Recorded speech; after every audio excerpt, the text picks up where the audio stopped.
Happy Friday, bitches! I'm so glad it's Friday. I've had the most hideous week.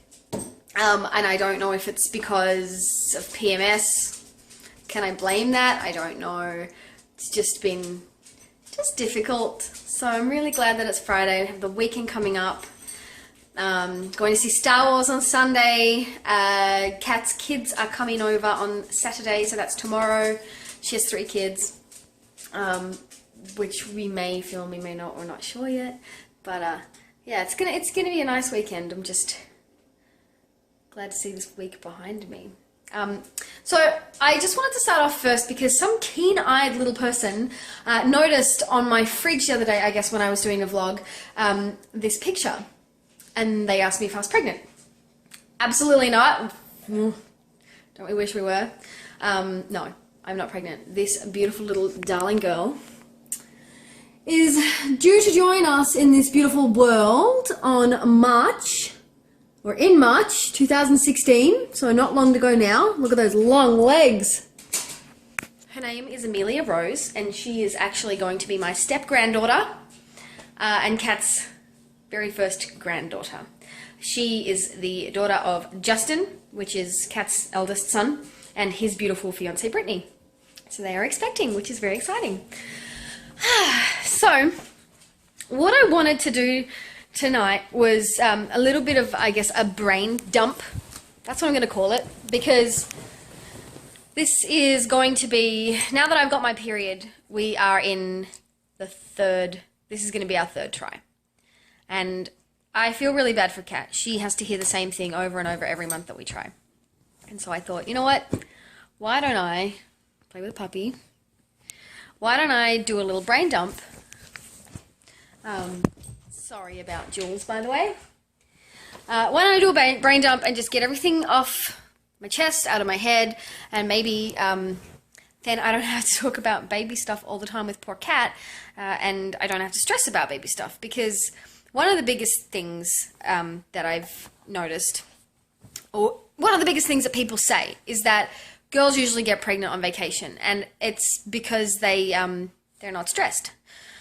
So I'm trying really hard not to be stressed, but as any of you know who are going through anything similar to me, whether it's medicated IUI or IUIs at home or IUIs like we're doing with the fertility doctor or even IVF, it's so expensive.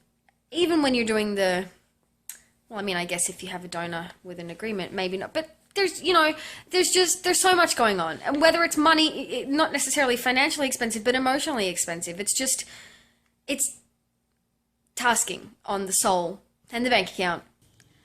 So of course you're going to be stressed out, obviously. Even if you're a freaking millionaire, you have one chance a month to do this procedure. It can be painful if you're not used to those giant duck things going up and opening your hoo-ha. Like, it's just the entire situation. There's absolutely no way that you can be stress-free. This isn't a honeymoon. We're not making love. Like, it's clinical. It's invasive. It's emotional. It's hard. It's hard. It's really hard. And I'm on what now? Cycle day 7? No, not even. Cycle day 5 or 6. And I'm already getting like this. So, one of the things that I'm hoping to achieve this cycle, and I know it doesn't seem like I'm doing it right now, is to be more emotionally stable, to be less stressed, to be way more in control of my emotions, to have a little more control maybe over my body as well. I know you guys have, if you've been watching, you've seen us going to the gym. We have gone once. We booked in for a personal trainer. We signed up for 12 months of personal training with this nice guy called Ryan. He's very knowledgeable. So we are taking the steps to try and do as much as possible. And this guy drives me nuts. He's still a puppy. He's so much energy. He wants me to throw Mr. Monkey. So yeah, I am trying really hard to get in shape, or at least to make better choices with my body, so that I'm physically preparing for this pregnancy. this hopeful pregnancy. Getting back into the habit of taking my prenatals, because last month when we didn't try last month, I really checked out. I stopped taking my prenatals. I tried to remember, but I didn't. Stopped taking prenatals. Drank a lot of coffee. Really not doing what I should be doing. So now that my period's back, I'm back to saying, hey, you might be pregnant soon. Let's act that way. Physically, basically going to the gym, eating better, cutting out caffeine, trying to get good night's sleep, because that all helps with stress as well, being asleep. Get out. And then mentally, I've actually been looking up what's called neuro-linguistic programming, or NLP. I just went into YouTube and I did a search for NLP in fertility, or NLP for fertility, or for conceiving, or I can't remember what I typed. I think it was NLP for infertility, or trying to conceive. My mum is actually a certified NLP master practitioner, and she's incredible. She changes people's lives every day. She deals with young children who have behavioral issues, fears, who have suffered misfortune in some way, shape or form, unfortunately. Basically anybody who has a problem, my mum will fix. And she's been doing it her whole life, except now she's qualified. She's just unstoppable. She's incredible. I wish I could talk to her about it, but I have decided that I want to surprise her and my mum and her and my sister and my dad. So I am not going to tell them about our trying to conceive journey, which means it's on me to try and find another way to get access to NLP. So last night I went to bed listening to one of the, just a video that I found on YouTube, a meditation video, focusing on, starts off very basic and very much like meditation, so breathing. And I mean, I guess part of it is meditation, but it's also, there's a hypnotherapy side to it. So basically training your brain to think a certain way. You know, the whole power of positive thought thing. That's it in a nutshell, a very, very, very tiny nutshell. But, you know, if you can think it, you can do it. So telling your body that it is getting ready to hold a baby and that it is going to be a vessel for life, which sounds absolutely tacky, but I don't care. So listen to that. And woke up feeling fantastic and really ready to go. So I think I might do that again tonight too. And sorry, I keep looking down. He's right here. We're playing. I wish I could talk to my mum, but I've chosen not to. So I do talk to my nana. She lives in England. That's where I was born. And we moved to Australia when I was 3 years old. So nana knows what's going on.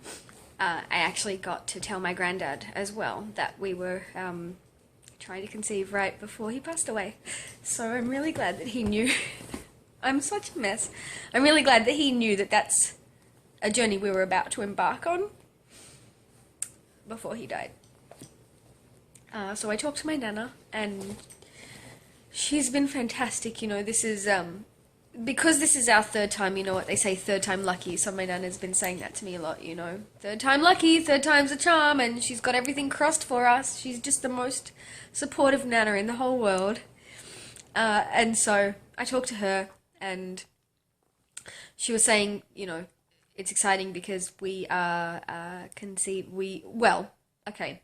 it's looking like my ovulation day is going to fall on New Year's Day or New Year's Eve, which means that we will be conceiving, possibly, on my birthday, because I turn 30 on New Year's Day. So Nana thinks that that's a big positive omen, and I suppose I do too. As for turning 30, I have not given it any thought whatsoever, mostly because I've been so focused on baby stuff that I really haven't had time to think about the fact that I will not be in my 20s anymore after this week. Oh my god. Oh, let's not even try and think about that. I'm not sure it bothers me, actually. I don't think I mind. I guess it sucks because it means that my chances for conceiving go down according to statistics. But then again, according to statistics, my BMI thing means that I'm more healthy. I don't know why, 1 week I'm considered obese and then the next week I'm not based on my age, but apparently, oh, I'm a mess. My God, this is what happens when you're stressed and trying to make a baby. So, see? Stress. That's what I have to focus on. That's the big thing. Stress. That's preparing physically and emotionally because it affects you both ways. I have my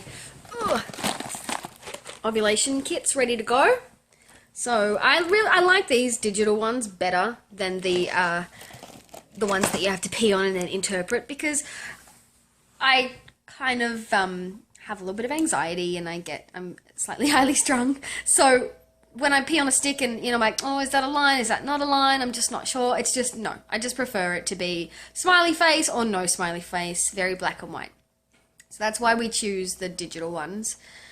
So they're sitting here ready to go, waiting for whatever day it is, New Year's Eve, New Year's Day, maybe even the 29th if we're lucky. Yeah, who knows? We're going to find it. We'll just wait and see. What else is going on? That's really it. Just getting ready for cycle day 10, which is when I'm going to start testing. But it's been cycle day 15, 16 or 17.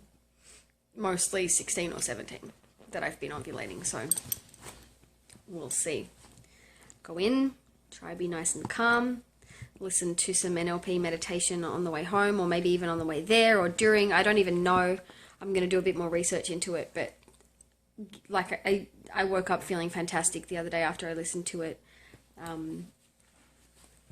So yeah, we'll just go from there. So and it's holidays as well. Look at that beautiful Christmas tree. I miss my family so much. My mum, dad, sister, and my sister's 3 sons all live in Australia, as well as all my extended family. But I mean, my family we're really close.